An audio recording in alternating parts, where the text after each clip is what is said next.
будет за нами.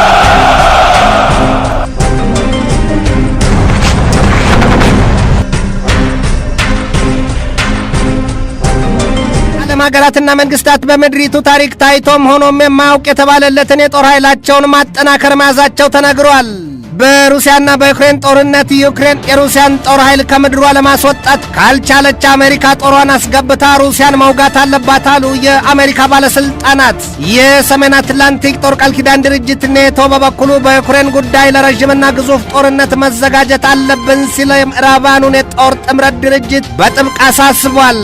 ይህንኑ ርዕሰ ጉዳይ በዓለም አቀፉ ትንታኔ ዘገባችን መርጠን ተመልክተነዋል። ከትንታኔ ዘገባው ጋር ትዕግስቱ በቀለ ነኝ።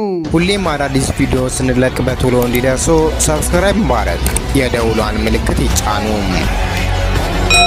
አሳ ፈላጊ ዘንዶ ያወጣል፣ የሰው ፈላጊ ራሱን ያጣል ይሉትን የሆኑት የዓለም ሀያላን ጠቢባንና ሀብታም ሀገራት መሬትን እየደቁ ለከፋ ጦርነት መሰናዷቸውን ሲያጧጡፉት ይታያል። ሀገራቱ ብጤ ከብጤው ሲሉም እየተቧደኑ ለመተላለቅ በጦር መሳሪያ ሽቅድምድም ውስጥ ተዘፍቀዋል። ወዲያም እኒያ በእብሪት ልባቸው ተደፍኖ የቆሙበትን ማየት የተሳናቸው መንግስታት ከተረፋቸው ሀብት ለእሳት ሲገብሩት፣ ወዲህ ማዶ ደግሞ በእነርሱ የቀደመ ጥልፍልፍ የቅኝ ግዛትና አሁንም በዶላር ማማለያ በስንፍና ተተብትበው የሚንፏቀቀው፣ ወዲያም ደግሞ እርስ በርስ እየተናከሰና ደም የሚያፈሱ መሰሪ ፖለቲከኞች የሚፈሉበት የአፍሪካ ምድር ደግሞ ዛሬም በእኩለ ቀን ጨልሞበት በዚያው እርስ በርስ የመባላት የመፈንቅለ መንግስትና ከወረደው ወርዶም ከጸያፉም ጸያፍ ከዘግናኙም ዘግናኝና ከአላዋቂነት ሁሉ በከፋው እያየ የተሰወረውን የዘርና የጎሳ አምልኮ ይዞ የእንግላል ተዘርሮ እንባና ደሟ ልለይህ ብሎታል። ለነገሩ በምዕራባውያኑ ዓለም የሚሆን በጠቅላላው የምድሪቱ ክፍል የሚኖረው የሰው ልጅ ዛሬ ላይ እውነት ተሰውራበት እሱም ላያውቅ ላይ ፈልጋት የአእምሮውን ጓዳ የጨለማ ዳበሳን መርጦ ረሃብ፣ ስደትና ጦርነትን እያመለከ በንጹሐን የደም ግብር አባዜ ውስጥ ወድቋል። ተማርሁ፣ አወቅሁ፣ ሰለጠንሁ፣ ኃያል ሆንሁ ሲል በቁም ቅዠት ውስጥ መሆኑ የማይረዳው ይኸው ትልቁ ፍጥረት የሰው ልጅ ደርሶ እንደ ባቢሎናውያኑ ፈለሰፍኩት ሲል በሚመጻደቅበት ጥበቡ የፍጡራንን ሁሉ ምንጭ በሂሳብ ቀመር ሊቆጣጠረው ሲዳክርም ይስተዋላል። ይኸው ትልቁ ፍጡር የሰው ልጅ ዶሮ ጭራጭራ መታረጃውን ታወጣለች በሆነው ግብሩ ያመጣውን የአየር ንብረት ለውጥ እንኳን አንዷን ዘለላ ቋጠሮ ሳይፈታት ተወሳስቦበት የመገነዣው ጊዜ ደርሶ ወደ ምድር ከርስ ወደ መጣበት ይመለሳል። ያ መሰሪ በዞረበት ስሌቱ የቀመረው የጥፋት ስሌቱ ግን ለቀጣይ ትውልድና ለምድሪቱ ጥፋትን እየወለደና እየተካ ይቀጥላል። ይህ የሰው ልጅ ዕውቀትና አዋቂነት ከተተረጎመ ከዚህ ራቅ አይደለም። የያዘው አልበቃህ ብሎት በስሜቱ የሚነዳው ትልቁ ፍጡር የሰው ልጅ ካላጣው ቀድሞ ነገር ሰላምንና ፍቅርን፣ ልምላሜና በጤና ለረዥም ዕድሜ መኖርን የመሰለ ቀና መንገዱን ጥሎ አጥፍቶ ለመጥፋት የሚያስችለውን የጦር መሳሪያና መርዝም መዘዝም ሲቋጥር ሲፈታ ያድራል። ዓለም ከዚህ ቀደም ሀገራትና ሀገራት ድንበር አቋርጠው ተዋግተውባታል። ሌላው ቀርቶ የአንድ ሀገር ሕዝቦች ተራርደውባታል። ምድሪቱ ግን ደም ከውሃ ሳትመርጥ እየጠጣች ዛሬም በቃኝ አላለችም። የሰው ልጅም ከዚያ ግብሩ ላፍታም አልቆመም። ዓለም ከዚህ ቀደም ሁለት ግዙፍ ጦርነቶች ተካሂደውባት ከእልቂት በማጀቷ ቢሉ በማከማቻዎቿ ያስቀመጠችው ዘግናኝ ታሪክ እንጂ ለዕለት ላንድ ጨቅላ ሕፃን የሚሆን ቅሪትን አይደለም። ያንን ሁሉ ታሪክ የሚማረው የሰው ልጅ ክፉን ብቻ እየወረሰ መልካሙን እያወገዘ ዛሬም ለከፋ ጥፋት መክተቱ ይታያል። የጠገቡት ሰላምና ፍቅር ማጣታቸው ሳይታያቸው ሳይሰማቸው የምድሪቱ ሕዝብ ብዛት ያስጨነቃቸው ይመስል በሰበብ አስባቡ የሰው ዘር እንዲያልቅ የማይፈነቅሉት ድንጋይ የማያንከባልሉት ናዳ የለም። ኃያል፣ ጠቢብ፣ ሀብታም ከኔ ውጪ ከኔ በላይ ላሳር በሚል ቅናት የሚያንዘረዝራቸው ከቶም የሀገራት ሰላም እድገት የችፌ ቁስል የሚሆንባቸው ሀገራት ነገር በቀንዳቸው ይዘው ያናፍራሉ። ከሰላም ይልቅ የጦርነትን ነጋሪት ይጎስማሉ። በተለይም ደግሞ በዚህ ዘመን የዓለም ሀያላን ተብለው ስምና ዕውቅናው ከተሰጣቸው አሜሪካ፣ ቻይናና ሩሲያ የቅጽበት ጊዜ እንኳን የሰላም የልማትና የስልጣኔ መንገድ ለሁሉም ይዳረስ የሚል ቀና ዜና አያሰሙም። ዛሬ ላይ ሦስቱም ሀገራት በቅጽበት አንዱን አንዱ አጥፍቶ በብቸኛነት የመሪነቱን ዘውድ ለመድፋት እንደ መርዘኛ እባብ ጭንቅላታቸውን ቀብረው ሲማስኑ ያድራሉ። አንዱ አንዱን ለማጥፋት በያዙት አቋምም በገነቡት አቅም ሳይቀር አንድም በከፋ ትንኮሳ፣ ሁለትም በዝግጅትና ሶስትም በግዙፍ ጦርነት ውስጥ ለመግባት ስንቅና ትጥቃቸውን ሸካክፈው የሕይወት ቁማራ ሲዘው ጨዋታ ሜዳ ውስጥ ገብተዋል። አሜሪካ ኃይሏን ለማጠናከር ስትልና በወዳጅ አጋር አባርነት ስም የሰበሰበቻቸው እንደ የሰሜን አትላንቲክ ጦር ቃል ኪዳን ድርጅት ኔቶ፣ ኳድሪላተራል ሴኪሪቲ ዲያሎግና አውኩስ ወይም ደግሞ የሶስትዮሹ ጥምረት ወዲህም የተባበሩት መንግስታት ድርጅት ቢሉ የአውሮፓ ህብረት ተብዮቹ በዚያችው በአሜሪካ አንድ ጣት የሚነዱ የሚጎተቱና የሚቆሙ ስለመሆናቸው ሲገለጥ ይነበባል። በዩክሬን የተነሳ በእሳት ኳስ ጨዋታ ተጀምሮና ዳኛ አልባ የሆነው የባልካን ቀጠና አልያም የምስራቅ አውሮፓ ምድር ቋያው እየተቀጣጠለ ቤንዚኑም እየተርከፈከፈ 19ኛ ወራቱን ፉት ጭልጥ አድርጎታል። ወዲህ ማዶ ያለው እንቅልፍ አይሉት የስንፍናና የምኞት ሰመመን ከድባቴ ያነሆለለው የአፍሪካ አህጉር በሩሲያና ዩክሬን ጦርነት የተነሳ ስንዴ፣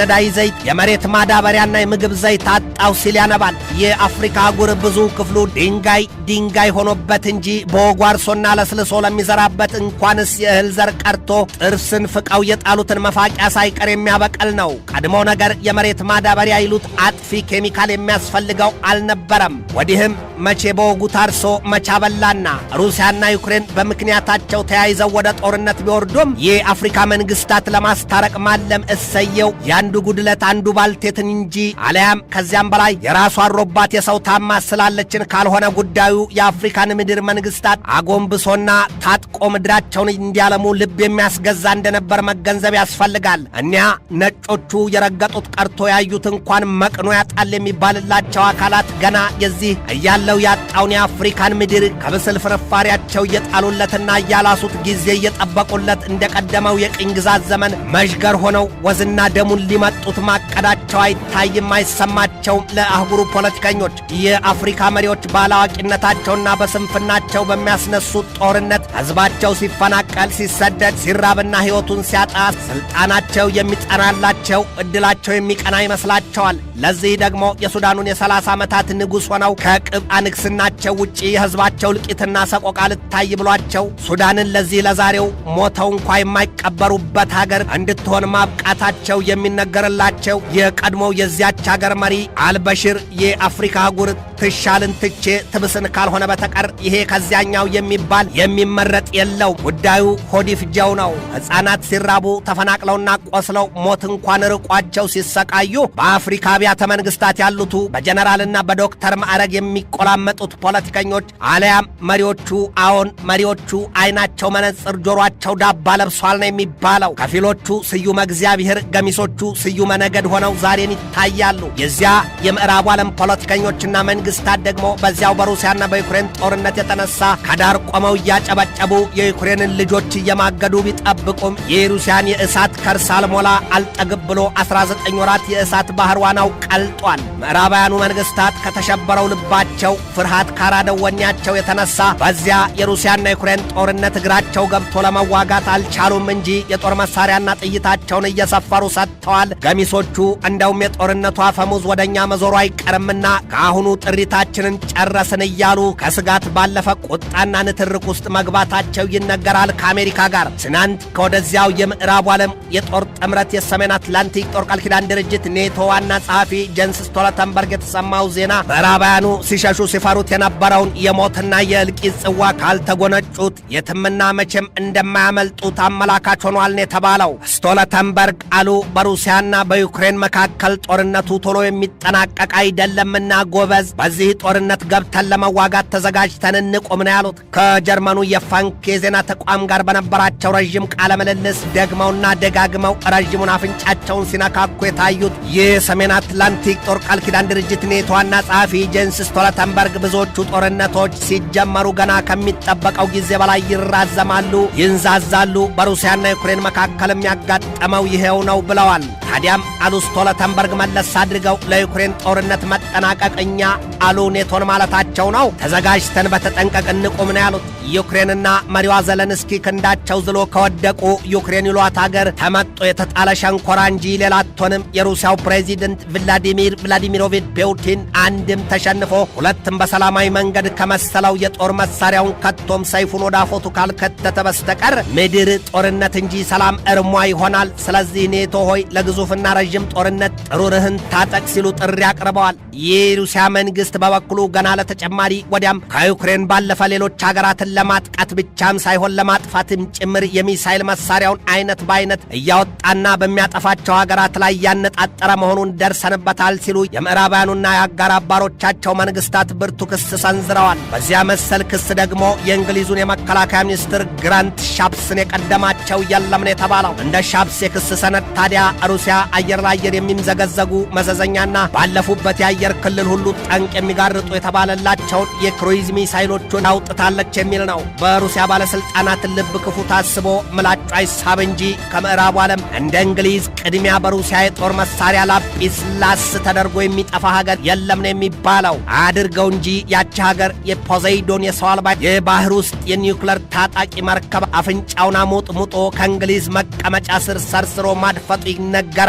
በሩሲያና በዩክሬን መካከል ጦርነቱ ከተጀመረ ዛሬ 572 ቀናት ተቆጥረዋል። ፎርብስ መጽሔት ይላል የዩክሬን ሳይሆን የሩሲያን ለዩክሬን ጦርነት ያጠፋችውን ገንዘብ ከ160 ቢሊዮን ዶላር በላይ ሆኗል ነው ያለው። ዩክሬን ደግሞ የወደመባት ምናልባትም በትሪሊየን ዶላር የሚሰላ ስለመሆኑ የሚያሳዩት ብዙዎች ናቸው። እዚህ ላይ ታዲያ እኒያ የፎርብስ ጸሐፊዎች የሚሆኑ ታዛቢዎቹ ስለ ሰው ልጅ እልቂትና መከራ ሳይሆን የገደዳቸው ስለ ገንዘብና ቁስ መሆኑን ማየት ይቻላል። ከኒያ የአሜሪካ ጎምቱ ፖለቲከኞች እንዳብነትም የቀድሞው የአሜሪካ ምክትል ፕሬዚደንት ማይክ ፔንስ ትናንት በሰጡት መግለጫ የአሜሪካ ጦር ኃይል በቀጥታ ከዩክሬን ጎን ተሰልፎ መዋጋት አለበት ሲሉ ተደምጠዋል። በዚህ ወቅት ዓለም በታሪኳ አይታው የማታውቀው የጦር መሳሪያ ፉክክር ውስጥ ገብታለች ነው የሚባለው። በተለይም ደግሞ የአውሮፓ አህጉር በከፍተኛ ደረጃ ለጦር ኃይል የረብጣ ቢሊዮን ዶላር እየመደበ ለጥፋት መሰናዶን እያጣደፈው ይገኛል ነው የተባለው። ይህ በእንዲህ እንዳለ የቻይናው ፕሬዚደንት ሺጂንፒንግ ከሩሲያ ጋር ምንም አይነት ገደብ የሌለው ትብብራቸውን ለማጠናከርና ለሰሜን ኮሪያ ማናቸውንም አይነት ጥያቄ ለመመለስ መወሰናቸውን ዳግም በይፋ አስታውቀዋል። ይህ ሰሞኑ የሰሜን ኮሪያው መሪ ኪም ጆንጉን ወደ ሞስኮ ተጉዞ ከሩሲያው ፕሬዚደንት ቭላዲሚር ቭላዲሚሮቪች ፑቲን ጋር መወያየት የጋራ አቋማችን ነው ሲሉም ነው ደርባባው ሰው የቻይናው ፕሬዚደንት ሺጂንፒንግ በአጽንኦት የገለጡት። እነዚያ ሦስቱ ሀገራት ሩሲያ፣ ቻይናና ሰሜን ኮሪያ ወዲያም ደግሞ ኢራንን ጨምረው አራቱ ሆድ ለባሰው ማጭዳት ታውሰውን ናቸውና አሁን የትኛውንም ጥቃት ለመመከትም ብቻ ሳይሆን ቀድሞ ለማጥቃት መርዛቸውን በጥብጠው አንድም ለመርጨት ሁለትም ለመጋት በጽናት ቆመዋል ነው የሚባለው። ትንታኔ ዘገባውን ስናዘጋጅ በዋቢነት ፍራንስ 24ን፣ ዩክሬንስካ ፕራቭዳን፣ አኒኒውስን፣ ቲአርቲ ወርልድን፣ ታይምስ ኦፍ እስራኤልን፣ አውትሉክን፣ ዘቴሌግራፍን፣ አልጀዚራን፣ ሲኤንኤንን፣ ፖለቲካል ዋይርን፣ ዲፕሎማቲክ ካሪየርን፣ ሻፋቅን